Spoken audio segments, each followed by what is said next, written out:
Morning, everybody. Good morning, Rabbi. This week's parsha is Parshas Tazria, and it follows. The pasuk says, "Daber bnei Yisrael, speak to the Israelites, Leimar, to say as follows: Isha ki Tazria v'yeled zachar. When a woman gives birth, there's a certain sacrifice that she has to give as thanks and other things as well. And the Rashi says this, that the Torah starts to speak about this obligation of a woman giving birth. Amar Rab Simloi quotes one of the great sages. Rab Simloi says, "Kishem sheyitzirasi shel adam," just like the creation of the person, of the human being, was achar kol behema v'chaya v'oif, after all animals and birds in the creation of the world. When you have the 6 days of creation, man and woman were created last after all animals.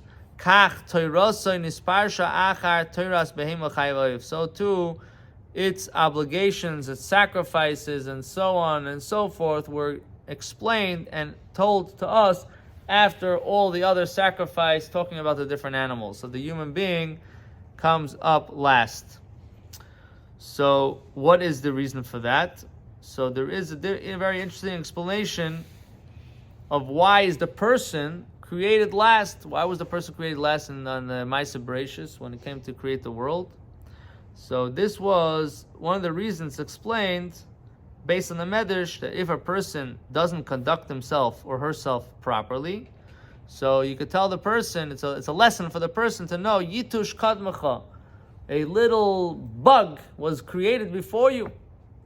Who comes first in order of creation? The bugs, the animals.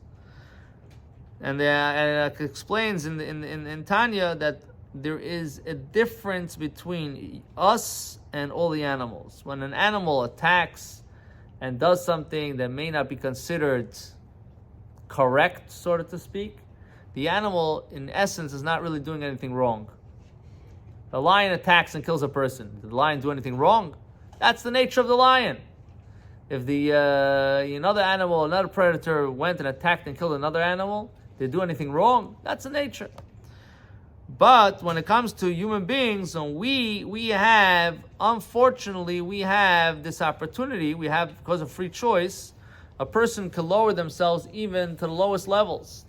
When they're doing something wrong, they're not just doing something wrong, they're going against creation. They're going against God.